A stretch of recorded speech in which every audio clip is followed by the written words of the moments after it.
In the summer of 1402, the great Ottoman Empire stood fractured, bleeding from a wound inflicted by a devastating defeat.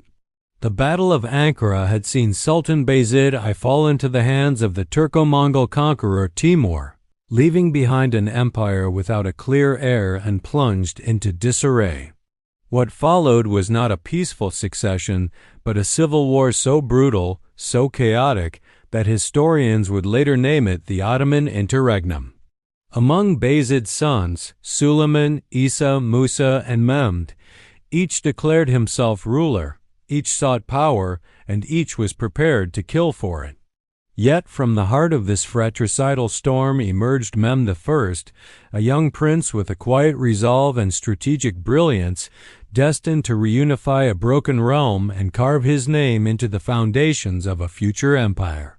His journey to the throne was not paved with glory, but with patience, cunning, and calculated moves that would eventually see him defeat his own blood to restore order. Mehmed was not the eldest son, nor the most powerful in terms of military strength. He was stationed in Amasya, a city in northeastern Anatolia, away from the key power centers of the empire. But perhaps that distance gave him clarity. While his brothers scrambled for quick dominance, Mehmed watched and waited. He built alliances quietly, secured loyalty with diplomacy rather than intimidation, and studied every weakness his rivals exposed. Isa Çelebi, one of his brothers, had taken control of Bursa, the original Ottoman capital in Anatolia. But his hold was weak, his leadership disjointed. Mehmed saw opportunity where others saw impasse. In 1403, he began assembling a force small but fiercely loyal. He reached out to local Turkoman tribes, appealing not just with promises of power, but by positioning himself as the rightful restorer of their fractured homeland. The first real test of Mehmed's ambition came in 1405. He marched against Isa and met him at the Battle of Uliabad. It was not a grand-scale clash of empires, but it was a pivotal moment. Mehmed's army, driven by belief and guided by his carefully laid strategy, overwhelmed Isa's disorganized forces. Isa fled, only to be captured and quietly assassinated. Though Mehmed's name was never formally linked to the killing, many believed he had ordered it. Whether he had or not, the message was clear: Mehmed was no passive prince. He was a force to be reckoned with. With Isa gone, the empire did not suddenly align behind Mehmed, far from it. Another brother, Suleiman Çelebi, held firm control over the European territories of the Empire Rumelia, the Balkan stronghold. He had made Edirne his capital and formed uneasy alliances with the Byzantine Empire and other Christian states like Serbia and Hungary. Mehmed, still in Anatolia, knew he couldn't confront Suleiman head-on, so he played a longer game. He began supporting his third brother, Musa Çelebi, encouraging him to challenge Suleiman in the west. While Suleiman viewed Mehmed as a distant threat, he underestimated Musa's growing ambitions, nurtured, unknowingly, by Mehmed himself. In 1411, Musa struck. With surprising effectiveness, he defeated Suleiman's army and took Edirne for himself. Suleiman was executed by his own troops, and the European territories fell under Musa's control. On the surface, this looked like a victory for Musa, but in truth, it was another carefully orchestrated step forward for Mehmed. Now only two contenders remained for the Ottoman throne, Musa and Mehmed. Musa, however, was not content with a divided empire. Drunk on power, he began attacking the Byzantine territories and turning against many of the nobles who had once supported him. He ruled with suspicion, cruelty, and paranoia. Where Mehmed had fostered loyalty through respect, Musa governed through fear. The nobles of Rumelia, now terrified of Musa's vengeance, began reaching out to Mehmed in secret. One by one, commanders, emirs, and former allies of Musa began defecting to Mehmed's side. But Mehmed was still in Anatolia, and the Bosphorus, the narrow strait between Asia and Europe, was controlled by Musa. Crossing it would mean war. Once again, Mehmed turned to diplomacy. He approached the Byzantine Emperor Manuel II, offering peace and cooperation in exchange for naval support. The very empire that had once feared the Ottomans now found itself helping one faction of the dynasty against another.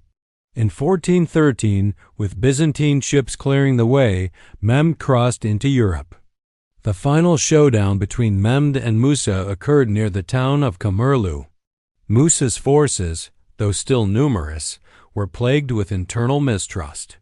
Many officers were skeptical of their commander's volatile behavior. Mehmed's troops, by contrast, were well-fed, well-led, and fighting with a sense of destiny. The battle was hard-fought, but the outcome was decisive. Mehmed's army prevailed. Musa fled into the woods where he was soon captured and killed. With Musa's death, the civil war ended. After 11 long years of bloodshed, betrayal, and shifting alliances, Mehmed stood as the sole ruler of the Ottoman Empire. He did not claim victory with arrogance, nor did he celebrate excessively. Instead, he quietly entered Edirne, the imperial capital, and took his place on the throne. The prince from Amasya, underestimated by all, had defeated not just his brothers, but the very forces that had threatened to tear the empire apart. Mehmed I was no longer just a contender, he was the restorer, the reunifier. The ruler who had proven that the sharpest weapon in war is not always the sword shoot but strategy, patience, and unbreakable resolve. When Mehmed I entered Edirne in 1413, the war-torn capital of the Ottoman Empire, he did not arrive as a conqueror, but as a healer. The decade-long civil war had left the empire fractured not only geographically, but emotionally. Cities were burned, trade routes disrupted, and trust among nobles had eroded. Mehmed knew that defeating his brothers had only won him the throne. To truly rule, he would need to rebuild piece by piece, not just the territories of the Ottoman Empire, but its very soul. What followed in the years after the Interregnum was one of the most disciplined and thoughtful restorations in Ottoman history. Mehmed I had no time for celebration. His reign began not with feasts, but with reforms, diplomacy, and decisive action. His focus shifted from battlefields to courtrooms, from power struggles to peacekeeping. One of Mehmed's first actions was to stabilize the provinces that had been most affected by the civil war. In Anatolia, where tribal leaders had grown increasingly independent during the Interregnum, he re-established central authority without sparking rebellion. He invited local emirs to his court, restored lost titles, and gave them a renewed sense of loyalty to the empire. Those who had supported his rivals were offered amnesty, but only if they pledged absolute obedience. This combination of mercy and strength became a hallmark of his rule. He understood that governance was not about brute force alone. It was about creating a system where loyalty was rewarded and disloyalty was isolated. To ensure stability, Mehmed also invested in rebuilding the administrative system.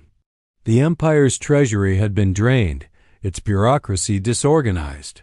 He restructured the Timur system land grants given in return for military service, ensuring that soldiers and officers remained financially loyal to the state.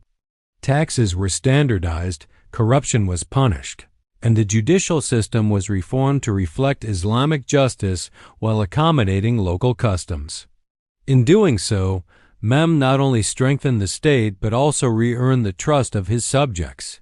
Farmers returned to their lands, traders reopened their stalls, and mosques once again filled with prayer. But Mehmed I's efforts extended beyond borders and bureaucracy. He knew that an empire must be united not just by law and force but by belief.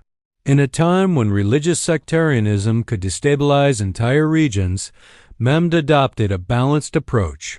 He supported the Sunni scholars and institutions, but also maintained tolerance for heterodox Sufi movements, many of which had large followings among rural populations.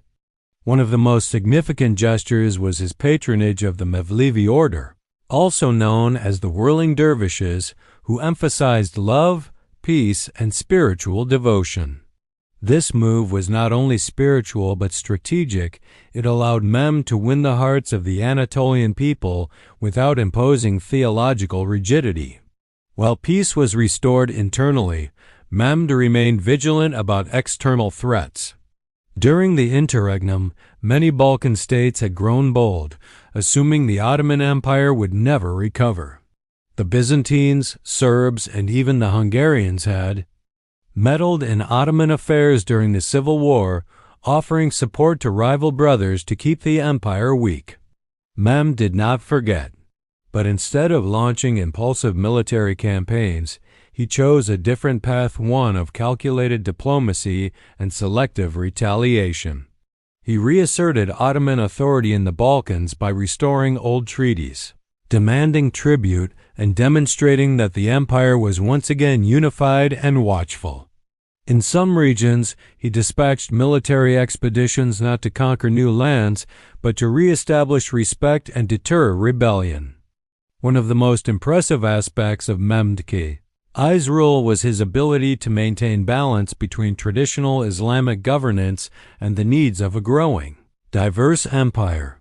In the imperial court, Persian poetry flourished. Arabic religious scholarship was encouraged. Turkish remained the administrative language. This trilingual multicultural system became the backbone of the Ottoman state and allowed it to govern Muslims, Christians, and Jews alike. Mehmed did not merely restore the empire, he gave it a structure flexible enough to grow, yet firm enough to survive. But Mehmed's rule was not without personal burden. Years of war had taken their toll. He suffered from chronic illnesses and bouts of exhaustion, but he continued to work tirelessly. He rarely appeared in grand ceremonies and preferred modesty over spectacle. He delegated wisely, selecting competent viziers and generals who shared his vision. Among them was his son, Murad, whom he carefully prepared to inherit the throne, not just as a warrior but as a statesman. Mehmed understood better than anyone the dangers of a chaotic succession. He had lived it, and he would ensure his son did not have to. In 1421, after 8 years of rule, Mehmed I passed away in Edirne. He was only in his mid-30s. His death did not spark another civil war. There were no battles for the throne. His son, Murad II, ascended peacefully, a clear sign that Mehmed's legacy was not just in victory, but in stability.